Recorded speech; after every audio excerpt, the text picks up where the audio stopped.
Hi nurses, Navkiran this side. Hope you doing well and preparing well for your NCLEX RN. तो आज चलिए थोड़ी सी आपकी help कर देते हैं to crack your NCLEX RN. There is a very special topic which is very important from NCLEX RN point of view and that is narcolepsy. तो आज हिंदी में सीखते हैं what is narcolepsy so that you can become an expert nurse. You know comprehensively आपको सारे topics जो हैं NCLEX के पता होने चाहिए. तो चलिए देखते हैं what is narcolepsy. तो narcolepsy basically एक sleep waking disorder है, मतलब हमारा जो स्लीप वेकिंग साइकिल होता है उसका डिसऑर्डर है जिसमें कि एक पर्सन पूरे दिन में बहुत ज्यादा स्लीपी फील करेगा, बहुत ज्यादा ड्राउजी फील करेगा, सडनली उसको कहीं पे भी नींद आ जाएगी और उसको पता भी नहीं चलता है कि कब उसको नींद आ जाती है, वो अपनी एक्टिविटीज भी करता रहेगा and till he will be asleep. तो इससे क्या होता है कि जो पर्सन पास्ट में अपनी टास्क को बहुत अच्छे से बहुत ध्यान से करता था, अब इस डिसीज होने के बाद वो अपनी डेली टास्क पे फोकस नहीं कर पाता है। ऐसी डिसीज होती है narcolepsy. Basically the person will fall asleep suddenly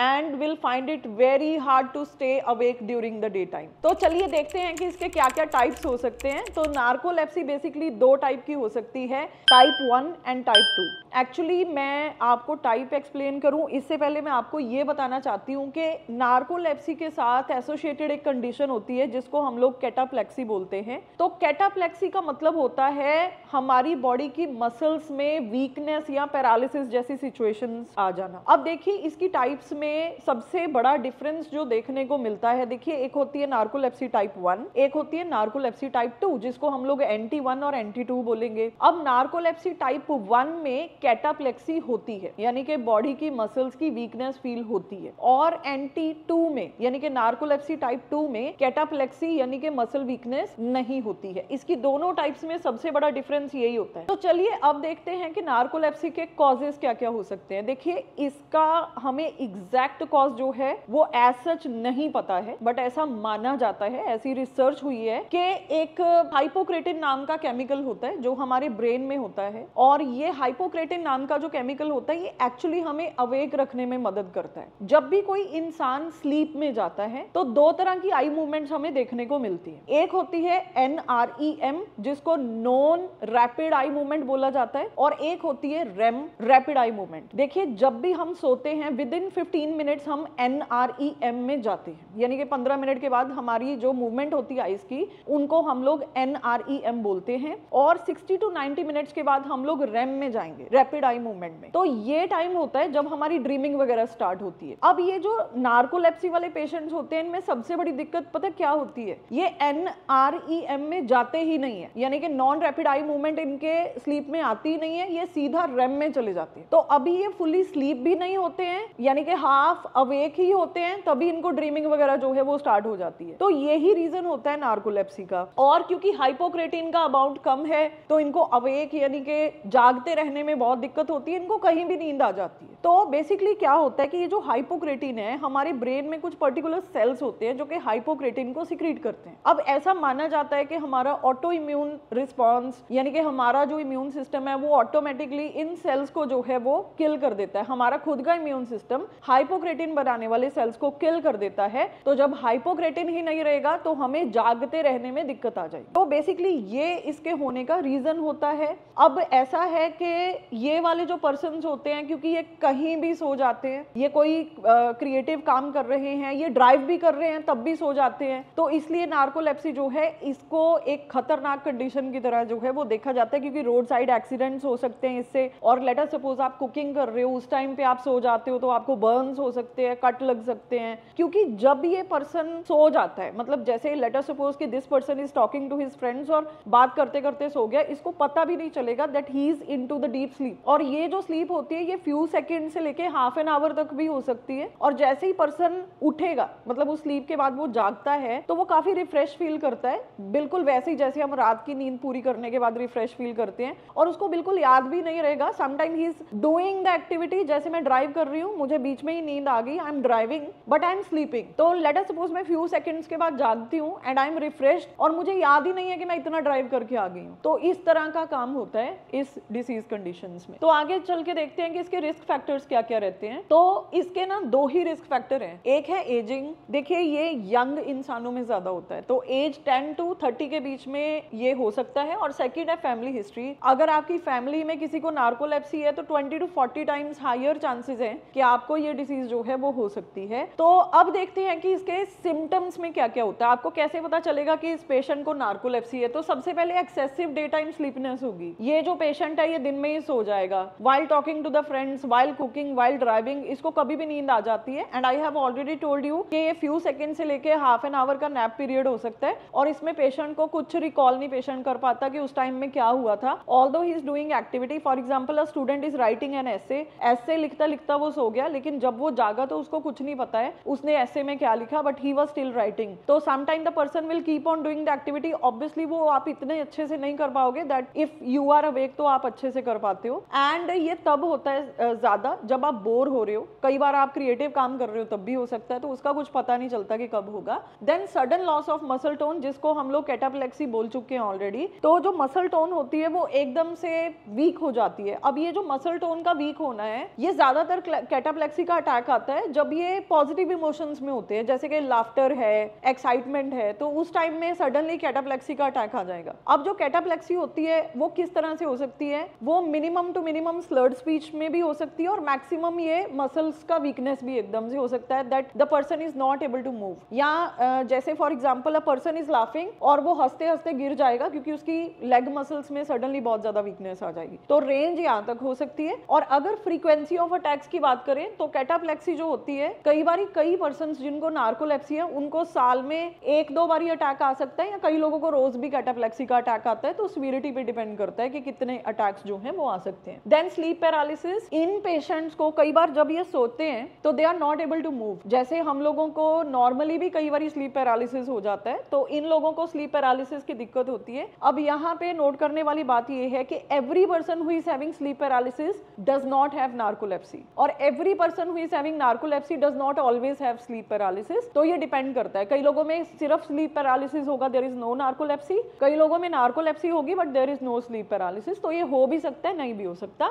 then उसके बाद है हेलुसिनेशंस। अब ये भी कई पर्सन्स में होती है जिनको नार्कोलेप्सी होती है। बेसिकली हेलुसिनेशंस का मतलब होता है कि हम लोग कुछ ऐसी आवाजें सुन रहे हैं, हम लोग कुछ ऐसे इमेजेस देख रहे हैं जो एक्चुअल में एग्जिस्ट नहीं करते। तो ये विविड हो सकते हैं, फ्राइटनिंग हो सकते हैं, और ऐसा भी हो सकता है कि पर्सन गहरी नींद में है तब भी उसको हेलुसिनेशंस हैं, लेकिन जब वो वेकिंग मतलब एकदम से उठ जाता है तब भी उसको थोड़ी देर के लिए हेलुसिनेशंस दिखती रहेंगी, जो कि काफी फ्राइटनिंग एक्सपीरियंस होता है फॉर द पेशेंट। अब ये जो हेलुसिनेशंस है ये क्यों हो रही है? क्योंकि जो ड्रीमिंग है वो रेम फेज में होती है, राइट? और ये पर्सन NRE रेम को बाईपास करके सीधा रेम फेज में चला गया जहां पे वो हाफ अवेक ही है अभी, और रैपिड आई मूवमेंट की वजह से ड्रीमिंग स्टार्ट होगी। तो वो ड्रीमिंग हमें हेलुसिनेशंस की फॉर्म में जो है वो दिखाई देगी। उसके बाद है changes in the rapid eye movement, that I have already told you कि 15 मिनट्स की स्लीप के बाद ही रेम में चले जाते हैं। तो यही सबसे बड़ी दिक्कत होती है कि इनमें हाइपोक्रेटिन नहीं है, जो कि हमें 60 to 90 मिनट्स तक प्रिवेंट करता है going into the REM phase. तो ये डायरेक्टली 15 मिनट्स के बाद ही रेम फेज में जंप हो जाते हैं और वहां पे ये हाफ अवेक हैं, तो इनको ये सारी दिक्कतें जो हैं वो आती हैं। इसके अलावा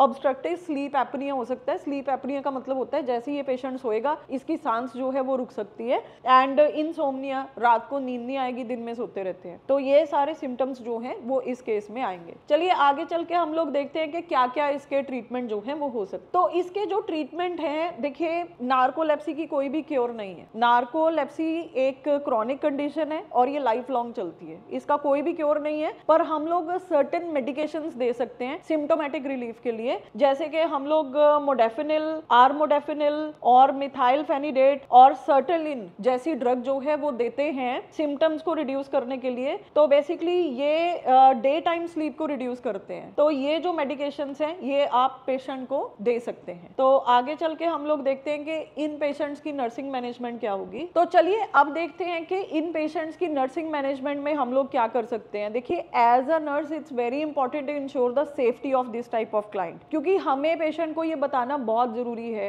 कि आप ड्यूरिंग द ड्राइविंग भी you might fall asleep and during doing some creative work आप सो सकते हो। वैसे भी इन पेशेंट्स की सोशल लाइफ जो होती है वो काफी डिस्टर्ब हो जाती है, because people don't understand what narcolepsy is. People consider these type of patients as lazy और लेथार्जिक, बट अदरवाइज क्या है actually the reality is this patient is suffering from narcolepsy. जब तक डायग्नोसिस नहीं बनता है तो इन पेशेंट्स को सोशली काफी सफर करना पड़ता है। तो एज अ नर्स हम लोग क्या करेंगे, तो सबसे पहले we have to plan short nap. देखिए जब ये डायग्नोसिस हो जाता है तो हम लोग पेशेंट को ये बता सकते हैं कि आप दिन में 3-4 छोटी छोटी नैप्स जो है वो प्लान्ड तरीके से ले सकते हो, ताकि suddenly you should not fall asleep। उसके बाद हैविंग हेल्दी स्लीप हाइजीन। अब स्लीप हाइजीन में क्या आता है, हम लोग एक प्रॉपर स्लीप स्केड्यूल बनाएंगे, किस टाइम पे पेशेंट ने सोना है, कितने घंटे सोएगा। इससे क्या होगा, जो नाइट टाइम इंसोम्निया वो भी रिलीफ होगा और जो सडन नैप्स आते हैं उनमें भी काफी हद तक जो है वो इंप्रूवमेंट आएगी। इसके अलावा मिनिमल डिस्टर्बेंस वाली जो स्लीपिंग एरिया है उसमें डिस्टर्बेंस ज्यादा नहीं होनी चाहिए। Limited use of electronic devices जैसे मोबाइल और लैपटॉप्स वगैरह की जो रोशनी होती है वो यूजुअली इंसोम्निया करती है, अगर हम सोने से पहले करें तो ये स्लीप हाइजीन में आता है कि ये सारी चीजें हमने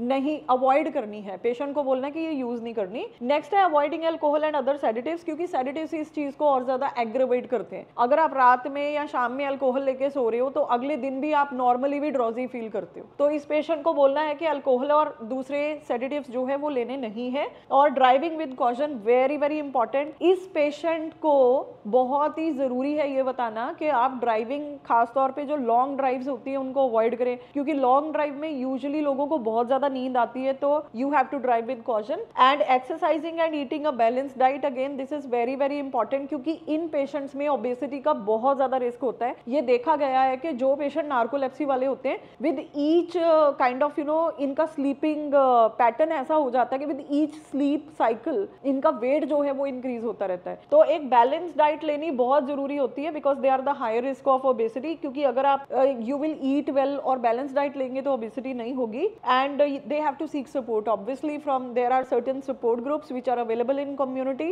who can provide assistance to these kind of patients, and also family and friends की हेल्प हो तो इस कंडीशन से निकलना बहुत ईजी हो सकता है। अब हम आगे देखेंगे कि इस किस टाइप का क्वेश्चन हमें एनक्लेक्स आरएन में आ सकता है अगर नार्कोलेप्सी जैसा टॉपिक आपके पेपर में आता है। तो usually NCLEX RN next generation में जो क्वेश्चंस आते हैं वो केस स्टडी टाइप क्वेश्चंस आते हैं। आई होप कि आप देख पा रहे हो स्क्रीन पे, बट अदरवाइज इफ नॉट तो मैं जरा केस स्टडी जो है वो आपके लिए रीड कर देती हूँ। तो this case study says John Smith 28-year-old male presents to the clinic with the complaints of excessive day time sleepiness and sudden episodes of muscle weakness. तो अब आप यहाँ पे ये देखो कि एक तो डे टाइम स्लीपीनेस हो रही है पेशेंट को और कैटाप्लेक्सिया भी हो रहा है, मतलब मसल वीकनेस हो रही है। He states that these episodes occur even during conversations, जब वो बात कर रहा होता है तब भी सो जाता है, while he is laughing or excited, and he also mentions experiencing vivid hallucinations। तो आपको अब लग रहा होगा कि ये सारी चीजें अभी हम पढ़ के आए हैं। When falling asleep and upon waking, John has a history of depression and anxiety. His vital signs are within normal limits. He reports that these symptoms have been present for the past 2 years but have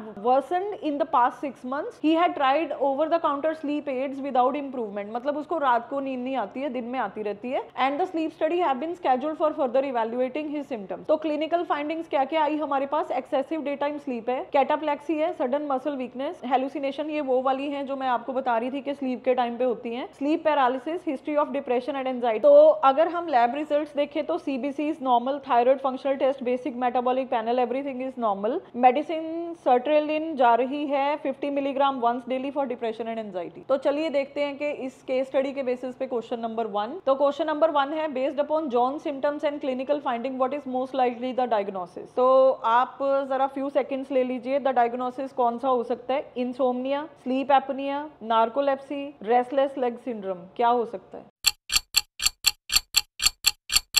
obviously narcolepsy, क्योंकि हम topic पढ़ रहे हैं, but you should know कि आपको exam में ऐसे question आएगा जिसमें नार्कोलेप्सी नहीं लिखा हुआ, तो यू शुड नो कि ये नार्कोलेप्सी का इस तरह से क्वेश्चन आ सकता है। Then diagnosis is narcolepsy, that we know. तो अब देखते हैं कि कौन सा डायग्नोस्टिक टेस्ट है जिससे कि हम नार्कोलेप्सी को डायग्नोस कर सकते हैं। तो हमारे पास है पॉलीसोमनोग्राफी। एक्चुअली सोमनो का मतलब होता है स्लीप। हम लोग ये देखते हैं कि हमारा जो पेशेंट है वो किस तरह से सो रहा है, सोते हुए उसकी जो ब्रेन की एक्टिविटी है नोट करी जाती है। तो a detail test in which the sensors monitor brain and body activity overnight in a specialised clinic. तो ये वाला जो क्लिनिक होता है ये साउंड प्रूफ होता है और काफी अच्छी कंडीशंस यहाँ पे रखी जाती हैं, कोई डिस्ट्रैक्शन नहीं होती, so that the patient can sleep well. And during the sleep हम लोग ब्रेन की एक्टिविटी को नोटिफाई करते हैं। तो इस चीज को हम लोग पॉलीसोमनोग्राफी टेस्ट बोलेंगे। ये सबसे इफेक्टिव टेस्ट है टू डायग्नोस नार्कोलेप्सी। इसके अलावा लंबर पंक्चर भी हो सकता है, सेरेब्रोस्पाइनल फ्लूइड ड्रेन किया जाता है, इसमें हाइपोक्रेटिन की वैल्यू देखी जाती है। As I have already told you कि जो हाइपोक्रेटिन है उसका लेवल इस पेशेंट में डिक्रीज होता है and that would indicate this disease. But एक चीज यहाँ पे नोट करने वाली है कि हाइपोक्रेटिन का जो लेवल होता है it would only diagnose the NT1, यानी कि नार्कोलेप्सी टाइप 1 को ही डायग्नोज करेगा। It will not be of any help to diagnose NT2। That's why polysomnography is the most accurate test to diagnose narcolepsy, not lumbar puncture. Lumbar puncture दूसरे number पे आता है। तो which of the following symptoms most strongly suggest a diagnosis of narcolepsy? कौन सा symptom था जिसने सबसे स्ट्रांगली हमें बताया? देखिए, एक्सेसिव डे टाइम स्लीपीनेस भी है जो कि बताती है कि नार्कोलेप्सी हो सकती है। स्लीप पैरालिसिस भी है जो कि बता सकती है, क्योंकि नार्कोलेप्सी में ये भी होता है। हेलुसिनेशंस भी हैं, ये भी हो सकती हैं, और कैटाप्लेक्सी भी है। लेकिन एक चीज यहाँ पे नोट करिए, सारे सिम्टम्स होते हैं। उन्होंने ये पूछा है कि स्ट्रांगली, मोस्ट स्ट्रांगली, तो ये कुछ कीवर्ड्स होते हैं जो एनक्लेक्स के क्वेश्चंस में आपको मिलेंगे। सबसे स्ट्रांगली चीज, अभी ये देखिए ना, डे टाइम एक्सेसिव स्लीपनेस मुझे तब भी हो सकती है if I am tired from last night, मैं कल रात को सोई नहीं। और स्लीप पैरालिसिस जो है, मैंने पहले भी बताया कि यूजुअली भी लोगों को हो जाता है। हेलुसिनेशन किसी भी साइकेट्रिक कंडीशन में आपको हो सकती है। लेकिन कैटाप्लेक्सी जो है वो बहुत बड़ा कैरेक्टरिस्टिक फीचर है नार्कोलेप्सी का। मेरे हिसाब से कैटाप्लेक्सी आंसर होना चाहिए। लेट अस सी क्या आंसर होता है। Cataplexy is the answer, as I have already told you, क्योंकि मसल वीकनेस होना NT1 का एक बहुत बड़ा साइन होता है। तो cataplexy is the right answer. आगे चलते हैं, अगला क्वेश्चन देखते हैं। तो next question is which diagnostic test is most appropriate to confirm the suspected diagnosis of narcolepsy? अब जैसे कि हमने पहले पढ़ा था, polysomnography is the test which is used to diagnose narcolepsy. दूसरे भी टेस्ट यहाँ पे दिए हुए हैं, ओवरनाइट ऑक्सीमेट्री, EEG, एक्टिग्राफी, ये सब हो सकते हैं। लेकिन जो सबसे एप्रोप्रिएट टेस्ट है, मोस्ट, देखिए यहाँ पे भी कीवर्ड यूज हुआ है, मेरे अकॉर्डिंगली पॉलीसोमनोग्राफी है। Yes, it is polysomnography followed by multiple sleep latency test. It is followed by MSLT and it is a standard diagnostic approach to confirm narcolepsy. तो हमने अपने एग्जाम के लिए याद रखना है, पॉलीसोमनोग्राफी टेस्ट जो होता है वो नार्कोलेप्सी को डायग्नोज करने के लिए करा जाता है। आगे चलते हैं नेक्स्ट क्वेश्चन पे। Which medication is commonly prescribed to manage narcolepsy symptoms? तो हमारे पास अलग अलग ऑप्शंस हैं। ज़ोलपीडेम है, मोडाफिनिल है, लोरेज़ेपाम है, फ्लुक्सेटिन है। तो यहाँ पे देखिए आप कौन सी मेडिसिन जो है वो चूज करेंगे। मोडाफिनिल ये सबसे कॉमनली प्रिस्क्राइब ड्रग है जो कि डे टाइम जो स्लीपीनेस होती है, एक्सेसिव डे टाइम स्लीप, उसको कंट्रोल करने में हेल्प करती है। लास्ट क्वेश्चन देखते हैं। John starts treatment with modafinil, which statement by John indicates that the medication is working और इज इफेक्टिव? सबसे पहले, I am sleeping more hours at night, I feel less sleepy during the day, I have fewer vivid dreams, I am not waking up as frequently at night. तो modafinil जो होती है, as I have already told you, ये जो day time sleep होती है उसको control करती है। I think it is B. Yes, so I feel less sleepy during the day because this drug is meant to control excessive day time sleep. Feeling less sleepy during the day indicates that the medication is effective in managing excessive daytime sleepiness because it does not have any effect at the sleep at night। तो बाकी की सारी options incorrect हैं, ये वाली option correct है। I hope आज आप सब लोगों ने आज नार्कोलेप्सी के बारे में अच्छे से सीखा होगा एंड आई होप अब से आपको इस टॉपिक से डर नहीं लगेगा। And for more such informative videos subscribe my YouTube channel और बेल आइकन को प्रेस कर देना for the notifications and keep on learning nurses, क्योंकि हम लोग लर्न करेंगे तभी अच्छी केयर देंगे और आप सब लोग एनक्लेक्स RN जो है ऐसे स्पेशल टॉपिक्स को सीख के ही क्रैक कर सकते हैं। तो नेक्स्ट वीडियो में मिलते हैं और वीडियो के नीचे जरूर लिखिए क्या नेक्स्ट वीडियो आप मेरी तरफ से चाहते हैं कि हम बनाएं and we will upload that for you. And thank you so much till the next video, keep on following Navkiran, take care.